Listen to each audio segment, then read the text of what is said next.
வணக்கம், இது உங்கள் ஏமன் தோயஸ். கடந்த 10 நாளா எங்க போனாலும் கேட்டுட்டு இருக்க ஒரு வார்த்தை ஜல்லிக்கட்டு. எங்க பார்த்தாலும் அதை பத்தி தான் பேச்சு, எங்க பார்த்தாலும் அதுக்காக தான் போராட்டம். இது இன்னும் 5 நாளுக்கு தொடரும். அதுக்கப்புறம் 3 வருஷமா அந்த கேஸ் நடந்துட்டு இருக்கு. எல்லா வருஷமும் ஜனவரி 1 15 நாள் இதை பத்தி பேசுறோம், அதுக்கப்புறம் இதை மறந்துடுறோம். இது எதனால? ஏன்னா இதுக்காக போராடுறவங்களுக்கு கூட இதை பத்தி ஒன்னும் தெரியல. சிட்டி சைட்ல இதுக்காக போராடுற ஸ்டூடெண்ட்ஸ் யார்கிட்ட போய் கேட்டு பாருங்களேன். ஜல்லிக்கட்டுனா என்ன, எப்படி இது நடக்கும், என்ன ரூல்ஸ், இது எதுக்காக பாதுகாக்கணும், இதை பேன் பண்ணா என்ன நடக்கும், பேட்டா யாரு, இந்த கேள்விக்கெல்லாம் மேக்சிமம் யாருக்குமே பதில் தெரியாது. என்னன்னே தெரியாம போராடிட்டு இருக்கோம். எதுக்கு எடுத்தாலும் இது நம்ம கலாச்சாரம், தமிழ் பண்பாடுன்னே பேசிட்டு இருக்கோம். முதல்ல அதுவே தப்பு. இது தமிழ் பண்பாடு இல்ல, இந்திய பண்பாடு. ஜல்லிக்கட்டுன்றது 3500 வருஷத்துக்கு முன்னாடி இண்டஸ் வேலி சிவிலைசேஷன்ல இருந்து இருக்கு. இதை ப்ரூவ் பண்ற ராக் பெயிண்டிங்ஸே டெல்லி நேஷனல் மியூசியம்ல தான் இருக்கு.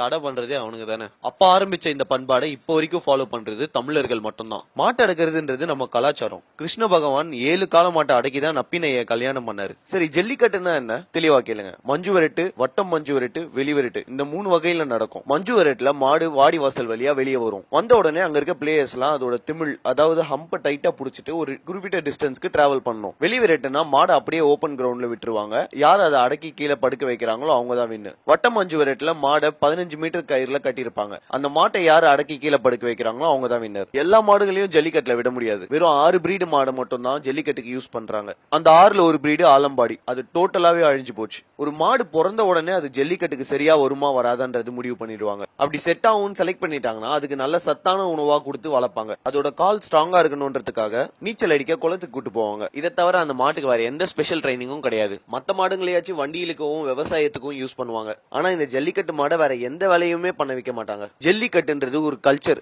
என்டர்டெயின்மெண்ட் கிடையாது. டூரிசம் டெவலப் பண்ணுன்றதுக்காக கவர்மெண்ட் தான் அதை என்டர்டெயின்மெண்டா மாத்திட்டாங்க. இந்த பீட்டா நாய்ங்க யாரு, எங்க இருந்து வந்தாங்க, நம்ம கலாச்சாரத்துக்கு அவன் எதுக்கு பேன் பண்றான்? இந்த பீட்டா ஆர்கனைசேஷன் 2004ல இருந்து ஜல்லிக்கட்டை பேன் பண்ண சொல்லி கேஸ் நடத்திட்டு இருக்காங்க. அந்த கேஸ் 2014ல முடிவுக்கு வந்து சுப்ரீம் கோர்ட் ஜல்லிக்கட்டை பேன் பண்ணிட்டாங்க. நம்ம மாட்டை துன்புறுத்துறோமா, சாராயம் ஊத்தி தான் அதுக்கு வெறியேத்துறோமா, பாலை கடிக்கிறோம், கண்ணுல மிளகா பொடி தூக்குறோம், அடிக்கிறோம், குத்துறோம், கும்பலா அது மேல தாவுறோம், அப்படி இப்படின்னு இஷ்டத்துக்கு எல்லாத்தையும் அவன் சொல்றானுங்க. மாட்டோட நல்லதுக்காகன்னு பேசுனீங்கன்னா இந்தியால நடக்கிற பீஃப் ட்ரேட நிப்பாட்டுங்க. அது மாட்டாங்க. ஏன்னா 10,000 கோடி ரூபாய் ஒரு வருஷத்துக்கு அதுல சம்பாதிக்கிறாங்க. உனக்கு ஜல்லிக்கட்டுனா என்னன்னு தெரியுமா, அதோட ரூல்ஸ் தெரியுமா? பிளேயர்ஸ் யாரும் மாட்டோட ஹம்ப், அதாவது திமிழை தவிர எதையுமே பிடிக்க கூடாது. இந்த டைம்ல ஒருத்த மட்டும் தான் மாட்டை பிடிக்க முடியும். 2 பேரா மாட்டு மேல குதிச்சா அவங்க டிஸ்குவாலிஃபைடு, வால் பிடிச்சா டிஸ்குவாலிஃபைடு. களத்துல இறக்கிறதுக்கு முன்னாடி மாட்டோட ஹெல்த்தையும் பிளேயரோட ஹெல்த்தையும் செக் பண்ணிட்டு தான் இறக்குவாங்க. இதை டிஸ்ட்ரிக்ட் கலெக்டர் முன்னாடி கவர்மெண்ட் வெட்டினரி டாக்டர் தான் பண்ணுவாரு. இந்த ஈவென்ட் நடக்கிறப்போ அங்க அனிமல் வெல்ஃபேர் போர்ட் மெம்பர்ஸ் இருப்பாங்க. இத்தனை வருஷத்துல பிளேயர்ஸ்க்கு அடிபட்டுச்சுன்னு வேணா நியூஸ் வந்திருக்கலாம். ஆனா ஒரு மாட்டு கூட இது வரைக்கும் அடிபட்டது இல்ல. மாட்டுக்கு அடிபட்டா அந்த ஈவெண்டே கேன்சல் பண்ணிடுவாங்க. மொத்த ஈவென்ட்டும் வீடியோ ரெக்கார்ட் பண்ணி அது கவர்மெண்ட்டுக்கு சப்மிட் பண்ணுவாங்க. மாட்டை அடிக்கிறதுனால தான் அது காட்டுத்தனமா ஓடுதுன்னு சொல்றாங்க. ஆனா அது அப்படி கிடையாது. களத்தோட ஆப்போசிட் கார்னர்ல மாட்டோட ஓனர் நின்னு சிக்னல் கொடுப்பாரு. அந்த கால ஓனர் கிட்ட ஓடி போவோம். அந்த மாதிரி தான் அதை ட்ரெயின் பண்ணிருப்பாங்க. 2009ல வந்த ஜல்லிக்கட்டு ஆக்டுக்கு அப்புறம் தமிழ்நாட்டுல ஜல்லிக்கட்டு ரொம்ப ஆர்கனைஸ்டா நடந்துட்டு இருக்கு. சரி, ஜல்லிக்கட்டை பேன் பண்றதுக்கு ரொம்ப கேவலமான ரீசன்லாம் நீங்க சொல்லிட்டீங்க. அதுக்கு நாங்க ஜஸ்டிபிகேஷன் கொடுத்துட்டோம். அது எதுக்கு பேன் பண்ண கூடாதுன்னு நான் சொல்றேன். இதுக்கு முன்னாடி 10 லட்சம் காங்கேயம் மாடு இருந்த நம்ம நாட்டுல இப்போ 15,000 மட்டும் தான் இருக்கு. முன்னாடி எண்ணிக்கையின்படி 4 பசுமாட்டுக்கு ஒரு கால இருந்தது. இப்ப 8 பசுமாட்டுக்கு ஒரு கால தான் இருக்கு. முன்னாடி 130 பிரீடு இருந்த நம்ம நாட்டுல இப்ப 30 பிரீடு தான் உயிரோட இருக்கு. அதிகமா பால் சுரக்கணும்ன்ற ஒரே காரணத்துக்காக ஃபாரின்ல இருந்து ஜெர்சி மாடுகளை கொண்டு வர ஆரம்பிச்சிட்டாங்க. பசுமாடுகளுக்கு அதிகமா பால் சுரக்கணும்ன்ற ஒரே காரணத்துக்காக மத்த நாட்டு கால மாட்டோட விந்தை எடுத்துட்டு வந்து இங்க ஆர்டிபிஷியல் இன்செமினேஷன் மூலமா நம்ம மாட்டு கொடுத்துட்டு இருக்காங்க. இப்ப கூட நம்ம தமிழ்நாட்டு கவர்மெண்ட் 12,000 ஜெர்சி மாடுகளை ஃப்ரீயா கொடுத்திருக்காங்க ஏழைகளுக்கு. இந்தியால இருக்க மத்த இடத்துல எல்லாம் கொஞ்சம் கொஞ்சமா கால மாட்டை அழிச்சிட்டு வந்துட்டாங்க. தமிழ்நாட்டுல குறையாம இருக்கிறதுக்கு ஒரே காரணம் ஜல்லிக்கட்டு. இந்த ஜல்லிக்கட்டை பேன் பண்ணிட்டா ரூரல் எக்கானமி எவ்வளவு அடி வாங்கும் தெரியுமா? இந்தியால 68% மாடு சின்ன சின்ன விவசாயிங்க கிட்ட தான் இருக்கு. இந்த ஊர்ல இருக்க மில்க் கோஆபரேட்டிவ் சொசைட்டிஸ் மூலமா இந்த விவசாயிங்க தொழில் பண்ணிட்டு வராங்க. இந்தியால மொத்தமா 1 லட்சம் மில்க் கோஆபரேட்டிவ் சொசைட்டிஸ் இருக்கு. எல்லா இடத்துலயும் சேர்த்து 1,10,00,000 பேர் அதுல மெம்பர்ஸா இருக்காங்க. நாட்டு மாடுக எல்லாத்தையும் அழிச்சிட்டு இந்த ஜெர்சி மாடுகளை எடுத்துட்டு வந்து மொத்தமா இறக்குனாங்கன்னா இந்த விவசாயிகளுக்கு வாழ்வாதாரமே இல்லாம போயிடும். இந்த ஜெர்சி மாடுங்க நார்மலான கண்டிஷன்ல இருக்காது. கண்டிப்பா அதுக்கான என்விரான்மெண்ட் ஸ்டெபிலைசேஷன் பண்ணிருக்கணும். அது இந்த சாதா விவசாயிகளால பண்ண முடியாது. இன்னொரு பிரச்சனை என்னன்னா, நம்ம நாட்டு பிரீடை விட ஜெர்சி மாடு 4 மடங்கு அதிகமா தண்ணி குடிக்குமா. நம்ம கிராமங்கள்ல இருக்க தண்ணி பற்றாக்குறைக்கு கண்டிப்பா எந்த விவசாயியாலையும் அதை பாத்துக்க முடியாது. சோ மொத்தமா இந்தியாவோட மில்க் இண்டஸ்ட்ரியே எம்என்சி கையில போயிடுற மாதிரி ஆயிடும். அதுக்கப்புறம் மில்க் ப்ராடக்ட்ஸ்க்கு அவங்க விற்கிறது தான் விலை. இந்தியால இன்னும் கூட 500 மில்லியன் வெஜிடேரியன்ஸ் இருக்காங்க. இவங்களுக்கு ஒரே சோர்ஸ் ஆஃப் புரோட்டீன் பால் தான். இந்தியால அரிசி கோதுமை சக்கரை விட மில்க் இண்டஸ்ட்ரி தான் எக்கனாமிக்கல் டேர்ம்ஸ்ல ரொம்ப பெருசு. இந்த மார்க்கெட்டை பார்த்து தான் ஃபாரின் டைரி கம்பெனிஸ் நம்ம நாட்டுக்குள்ள வர பாக்குறாங்க. ஸ்பெயின்ல கூட இந்த மாதிரியான விளையாட்டு இருக்கு. அங்க எப்படின்னா ஒரு பெரிய கிரவுண்ட்ல ஒரு காளை மாட்டை விட்டுருவாங்க. ஒவ்வொரு கத்தியா அதோட முதுகுல குத்தி குத்தி துடிக்க துடிக்க அதை சாவடிப்பாங்க. இன்னொரு கல்ச்சர் என்னன்னா மாட்டோட கொம்புல தாறு கட்டி எரிய வச்சிருவாங்க. அந்த தாறு கொஞ்சம் கொஞ்சமா உருகி மாட்டோட மூஞ்சி ஃபுல்லா பரவும். ஆரம்பிச்சு மூளை வரைக்கும் கொஞ்சம் கொஞ்சமா உருக்கும். இந்த மாதிரி டார்ச்சர் பண்ணி சாவடிச்ச அனிமல்ஸோட ஃபிளஷ் சாப்பிட்டா அவங்க ஃபெர்டிலிட்டி இன்க்ரீஸ் ஆகுமா. மெக்சிகோவோட கலாச்சாரம் தெரியுமா? ஒரு மாட்டுக்கு ஃபுல்லா சாராயம் ஊத்தி போட்ல கட்டி ஒரு ரிவர்ல இழுத்துட்டு போவாங்க. அப்புறம் அதை அடிச்சு அடிச்சு குத்தி குத்தி கொஞ்சம் கொஞ்சமா கொல்லுவாங்க. சவுத் ஆப்பிரிக்கால காளைகளோட கழுத்தை உடைக்கிறது தான் போட்டி. இதெல்லாம் கம்பேர் பண்ணி பாத்தீங்கன்னா இந்தியால நடக்கிற ஜல்லிக்கட்டு அவ்வளவு மரியாதைக்குரியது. ஒவ்வொரு மாட்டையும் தெய்வமா பாக்குறாங்க. இந்த மாதிரி மாடுகளை துடிக்க துடிக்க சாவடிக்கிற அந்த நாட்டுல தான் அதை பேன் பண்ணாம நம்ம ஜல்லிக்கட்டை பேன் பண்றாங்கன்னா என்ன காரணம்? ரெண்டு விஷயம். ஒன்னு ஆர்டிபிஷியல் இன்செமினேஷன், இன்னொன்னு கிராஸ் பிரீடிங். இந்தியாவோட இண்டிபெண்டன்ஸ்க்கு முன்னாடி குஜராத்தோட பாவ்நகர் மகாராஜா பிரேசில் நாட்டுக்கு கிஃப்டா சில கிர் பசு மாடுகளை கொடுத்தாரு. அதாவது நம்ம நாட்டு வெரைட்டியான கிர் பசு மாடுகளை அவங்களுக்கு கிஃப்டா கொடுத்தாரு. இப்போ என்னடான்னா பிப்ரவரி 2016ல குஜராத்ல கிர் பிரீட் மாடுகளோட எண்ணிக்கை ரொம்ப மோசமா போயிட்டு இருக்குன்னு சொல்லி பிரேசில்ல இருந்து ஆர்டிபிஷியல் இன்செமினேஷன் இன்ஜெக்ஷன்ஸ் வாங்கியிருக்காங்க. இதுக்கு நம்ம கவர்மெண்ட் 50 லட்சம் ரூபாய் செலவு பண்ணிருக்காங்க. எப்படி? நம்ம கிஃப்டா கொடுத்த மாடு அவன் அவ்வளவு நல்லா வச்சிருக்கான், நம்ம நாட்டு பிரீட கொஞ்சம் கொஞ்சமா அழிச்சிட்டு இருக்கோம். தமிழ்நாட்டிலயும் இந்த பிரச்சனை வராததுக்கு ஒரே காரணம் ஜல்லிக்கட்டு மட்டும் தான். ஜல்லிக்கட்டுனாலதான் நம்ம ஊர் மாடுங்க இன்னும் கூட கிராஸ் பிரீட் ஆகாம ஒரிஜினலா அப்படியே இருக்கு. கேவலம் காசுக்காக கொஞ்சம் கொஞ்சமா ஆயிரக்கணக்கான வருஷமா எவால்வ் ஆன பிரீடை நம்ம அழிச்சிட்டு இருக்கோம். அது எப்படி கொஞ்சம் கூட யோசிக்காம ஜல்லிக்கட்டு மாடுங்களை துன்புறுத்துறாங்கன்னு சொல்றீங்க? ஜல்லிக்கட்டு மாடுங்களுக்கு சத்தான உணவா போடணும். ஒரு நாளைக்கு 500ல இருந்து 800 வரைக்கும் அதுக்கு செலவாகும். ஆனா அந்த விவசாயியோட குடும்பம் மொத்தமும் சேர்த்து ஒரு நாளைக்கு 100 ரூபாயில இருந்து 150 ரூபாய்க்குள்ள அவங்க குடும்பத்தை ஓட்டிட்டு இருக்காங்க. பிரேசில்ல இருக்க நம்ம நாட்டு பிரீடு நம்ம நாட்டுல இருக்கிறதோட 2ல இருந்து 3 மடங்கு அதிகமா பால் சுரக்குது.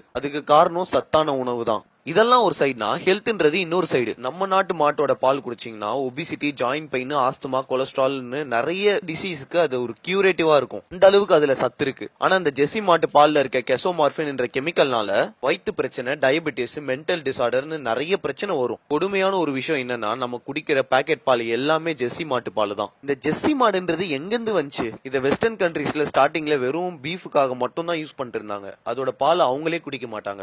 அதை ஒரு பிசினஸா மாத்தினதுக்கு அப்புறம் கொஞ்சம் கொஞ்சமா அதை இந்தியால வித்து அவங்க பணம் சம்பாதிச்சிட்டு இருக்காங்க. இந்த கிராஸ் பிரீடிங்ன்றது இந்தியால 1950ஸ்ல ஆரம்பிச்சது. 1951ல மில்க் ப்ரொடக்ஷன் 17 மில்லியன் லிட்டர்ஸ்ல இருந்து 122 மில்லியன் லிட்டர்ஸ்க்கு இன்க்ரீஸ் ஆச்சு.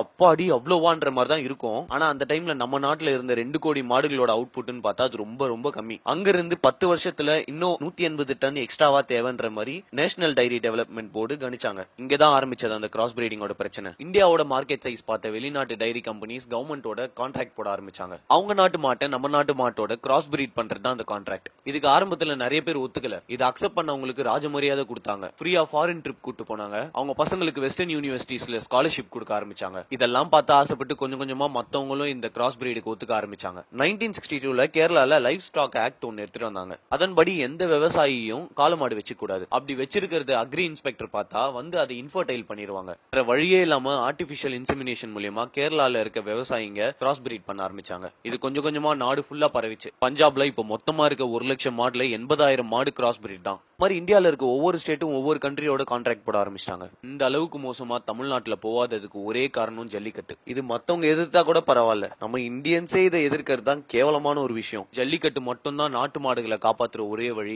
இப்பவாச்சும் புரிஞ்சுக்கோங்க, ஜல்லிக்கட்டுன்றது வெறும் வீர விளையாட்டு கிடையாது. ஃபாரின் டைரி கம்பெனிஸ் எல்லாம் இந்தியாவுக்கு வந்து அவங்க மாட்டோட கிராஸ் பிரீட் பண்ணா இவங்க ப்ரொடக்ஷன் இன்க்ரீஸ் ஆகுன்ற மாதிரி ஐடியா தந்தாங்க. நேஷனல் டைரி டெவலப்மெண்ட் போர்டு அவங்க செலவுல 400 மாடுகளை அங்கிருந்து கொண்டு வந்தாங்க. இந்த கிராஸ் பிரீடிங்கோட ரிசல்ட் தெரிஞ்சுக்க ஒரு எக்ஸ்பர்ட் குரூப் 1965ல கிரியேட் பண்ணாங்க. அந்த குரூப் சொன்ன ரிசல்ட் என்னன்னா, இதே மாதிரி கிராஸ் பிரீடிங் பண்ண ஆரம்பிச்சா நம்ம நாட்டு மாடு அழியும், இன்னொன்னு அந்த பாலை நம்ம குடிக்கிறனால நமக்கு நிறைய ஹெல்த் இஷ்யூஸ் வரும்னு சொன்னாங்க. கவர்மெண்ட் அதை அப்போ பெருசாவே எடுத்துக்கல. இந்த கிராஸ் பிரீட் மாடு ஒரு பிரீடிங்க்கு 4500 லிட்டர் பால் தரும். ஆனா நம்ம நாட்டு மாடு 2500 லிட்டர் பால் தான் தரும். இதை பார்த்து மயங்கினவங்க கொஞ்சம் கொஞ்சமா கிராஸ் பிரீடிங்கை ப்ரமோட் பண்ண ஆரம்பிச்சாங்க. இன்னொரு பிரச்சனையை பத்தி அவங்க யோசிக்கல. நம்ம நாட்டு மாடு அதோட வாழ்நாள்ல 10ல இருந்து 12 வாட்டி பால் தரும். ஆனா அந்த ஃபாரின் பிரீட் மாடு 4 வாட்டி தான் தரும். ஒரு மாட்டோட லைஃப் டைமுக்குன்னு பாத்தீங்கன்னா நம்ம நாட்டு நாட்டு மாடு 25 ல இருந்து 30,000 லிட்டர் பால் தரும். ஆனா அந்த ஃபாரின் ஜெர்சி மாடுங்க மொத்தமா 18,000 லிட்டர் தான் தரும். இந்த லாங் டைம் கால்குலேஷனை அப்ப யாருமே போடல. எங்க கணக்கு காட்டினா மாட்டிப்போமேன்றனால இந்தியன் கவர்மெண்ட் இது வரைக்கும் பிரீடு வைஸ் சென்சஸ் இந்தியால எடுத்ததே இல்ல. இந்த பிரீடு மாடுங்க இத்தனை இருக்கு, அந்த பிரீடு மாடுங்க அத்தனை இருக்குன்ற மாதிரி எந்த ஒரு கணக்குமே இல்ல இந்தியால. நிறைய டாக்டர்ஸும் சயின்டிஸ்டும் இந்த கிராஸ் பிரீடிங் வேணாம்னு சொல்லியும் இது வரைக்கும் நம்ம மாறல.